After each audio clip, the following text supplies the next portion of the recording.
Welcome back to Bedtime with Mamas, my littles. Tonight we're going to read Chapter 8 of the Double Trouble Society. If you remember, in Chapter 7, Ivy and Maggie were trying to go back to the house and discover what was happening inside. So they tried to peek over the fence and over the window, and they couldn't see anything. So they grabbed a stone and then climbed on top of that to look through the window. But then what happened is they broke the circle from the legend. And now something is going to happen, because when we left off, Ivy and Maggie had both been knocked unconscious. And that brings us to Chapter 8, Inside Hokum House. Maggie's head was pounding as she came round. Her skin felt warm and tingly, like she just got out of a scorching hot bath. Her heartbeat pulsed all the way through her body. She could even feel it right at the tips of her toes. As she stretched out her fingers, Maggie realized she should have felt grass beneath her. She last remembered being outside in the garden at the back of Amy's house. But now she felt cool, weathered leather under her hands. She opened her eyes, and in a moment for her vision to adjust to the black painted ceiling. Panic settled in quickly as she realized this was not her house, or Ivy's for that matter. It was not a place she recognized at all.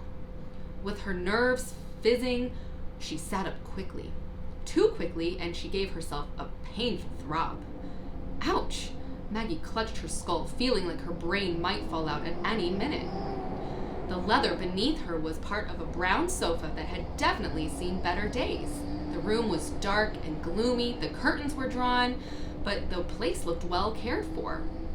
There was not a single cobweb in sight. She squinted through the darkness and noticed bookshelves next to the sofa filled with mostly normal books. But every now and then, a title jumped out at her like Spells for the Ne'er-do-wells, Magic for Tragic, and Craft for the Daft. Finally, Maggie's eyes settled on a figure seated opposite her in the darkness.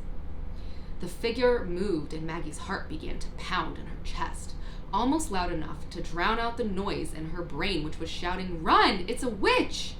The figure clicked her fingers together, magically illuminating a lamp, and Maggie saw Amy's face. Ah! Maggie scuttled to the edge of the sofa, bringing her knees up and covering her face with her hands. Don't move too quickly. You might have a concussion. That was quite a tumble you took. You've been asleep for hours. Maggie peered through her fingers and then rubbed her eyes to make sure she wasn't seeing things. Amy was sitting opposite her in a green velvet armchair, holding out a black china teacup filled with something that smelled sweet and floral. Chamomile tea, I promise. No spells or potions. Just a dribble of honey added. Amy crossed her heart and then placed her hands in her lap. Her voice sounded different, softer and more relaxed. She wasn't smiling her thin smile as much either, which made Maggie feel a little bit more at ease. Where am I? Where's Ivy? What have you done with her? A pang of panic shot through Maggie as she quickly scanned the room. Then she saw Ivy's feet poking out from behind an armchair. The chair was facing the other way. You're in Hokum House, and don't worry, Ivy is fine. She's sleeping like you were at the moment. You both fell back pretty hard. Yeah, no thanks to you. Maggie folded her arms across her chest and turned her head away from the china teacup, refusing to take even a sip, despite the fact that it smelled delicious and her mouth was ever so dry. I know, I'm sorry. I panicked. Amy sighed, putting the cup down into the saucer on the dark oak coffee table. I'm not very good at controlling my magic. Maggie felt her heart stop in its thudding for a moment before it continued thumping in double time. Magic? She stuttered, as Amy gently chuckled. So it's true. Don't tell me you don't know. I know you've been on to me this whole time. I'm afraid I wasn't as subtle as I'd hope. Then again, I didn't have time to cover my tracks as well as I would have liked. Amy looked down at her spell-wielding hands clasped neatly in her lap. You really are a witch? Maggie whispered. Amy looked at Maggie with her purple eyes. She seemed to be searching for something before she said, Yes, I am a witch, but not a very good one, I'm afraid. She nudged a plate of sugar-coated biscuits towards Maggie, who tentatively took one but didn't bite into it. Why not? We watched you do all this. That seems like pretty powerful magic to me, Maggie said, gesturing around her at the house that had seen Maggie conjure up from a dilapidated old ruin. She heard her tummy give a loud gurgle. She really was starving, so she broke into the biscuit in half, suspiciously inspecting the inside for crushed spiders or beetle wings. Those are simple spells, really. Fixing a roof and painting some walls hardly takes elegant, expert-level magic. Amy smiled a little sadly, looking around the house at her handiwork. My magic isn't powerful enough for much more. Maggie looked back up at the bookshelf and realized the books for the tragic and the daft were there because Amy was herself tragic and daft. She felt her heart twinge with guilt. She thought and had said some very unkind things about Amy, and she now suspected she hadn't been right about her at all, but she knew she still had to be careful. So you're not evil? Far from it, Amy said, smiling kindly. But you are a witch. Maggie raised an eyebrow. Yes, but not every witch is evil. Those are just old stories. Witches have been very misrepresented. There are good and bad witches, just like there are good and bad people, and lots of us are something in between. It's all about how you choose to use your talents. Oh, I know that. There's Gilda the Good Witch and Hermione Granger, and my, you've been doing a lot of research. Well, we thought you were the Crowwood Witch, come back to claim the 13th child, so we were trying to find out as much as we could in case we needed to stop you. But now that we know you're a good witch, we don't need to.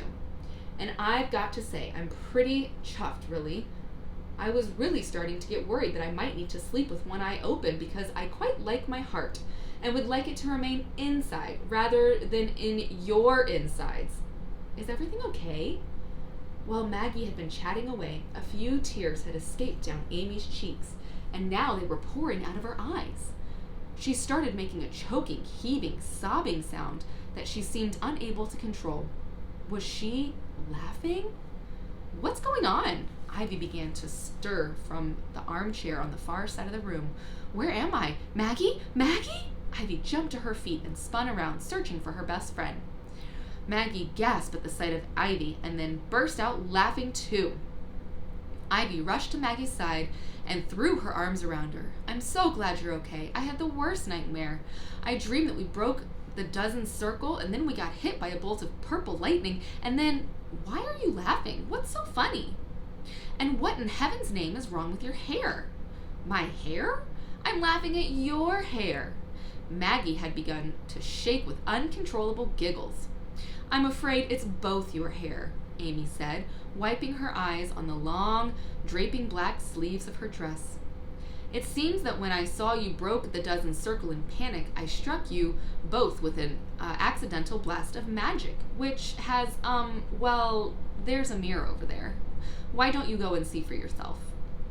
The girls looked at each other and then raced over to the corner of the room where a huge and beautiful full-length mirror with an ornate frame hung on the wall.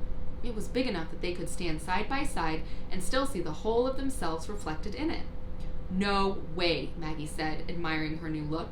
My dad is going to kill me, Ivy said, covering her mouth in shock, but not able to look away because the two girls, staring back at Maggie and Ivy out of the mirror, both had bright purple hair. Maggie took out her hair bobble and let her hair, which used to be straight and black, fall around her face. Is it just me, or is it kind of glowing? She cupped her hands, making a little cave around the ends of her hair, and stared inside to confirm that her hair was giving off a little light. Oh, great. Not only do I look like a character in a preschool TV show, but now I also have glow-in-the-dark hair? Ivy said moodily, pulling her scruffy pleats out in front of her to get a better look. Look on the bright side, Maggie said, grinning, bumping Ivy's shoulder with a balled-up fist. Which is... You've always been scared of the dark. Now you're your own nightlight, Maggie said, giggling. Ugh, Ivy groaned. Wait a minute, where are we? You're inside Hokum House, Amy said softly. Ivy gulped and slunk behind Maggie. She had not had the time to take in her surroundings, and now that she was over the shock of waking up with a less than desirable hair color, the panic was starting to sink in. Don't worry, Ivy, Maggie said, sounding certain now. She's not the Crowwood Witch. She's one of the good ones. I'm sure of it. She's, in fact, Maggie turned to Amy. Who are you exactly? Then she took Ivy by the hand and led her over to the sofa, where she retrieved her biscuit, ate one half, and handed the other to Ivy. Ivy sniffed it suspiciously and nibbled the edge, politely putting it on the wooden coaster on the coffee table. My full name is Amethyst Arcturus, but you can still call me Amy if you want. Amethyst poured herself a cup of tea by simply wiggling her finger. The black teapot lifted itself into the air and poured the tea into the empty teacup. Arcturus? Like the legend? Asked Ivy. That's right. The family was cursed by a demon. That curse has to be fulfilled or halted, or it will keep passing from generation to generation. But if the curse didn't pass to you and you're not the Crowwood Witch, then who is? Amethyst took a sip of her tea and gave a satisfied afterward. Well, I am certainly not the Crowwood Witch, she assured them. Then she reached up to her neck, where there was a little oval-shaped locket with a green gemstone set in front of it. She closed her hand round it and pressed it tightly to her chest. But I am the Crowwood Witch's twin sister, and I've come here to stop her from claiming the 13th child. That is the end of chapter 8. Wow, that was definitely a twist. What we thought was the evil Crowwood Witch is actually her good twin sister.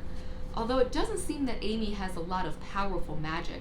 So I guess we'll have to come back tomorrow and read chapter 9 and on to see what's going to happen next. Sweet dreams.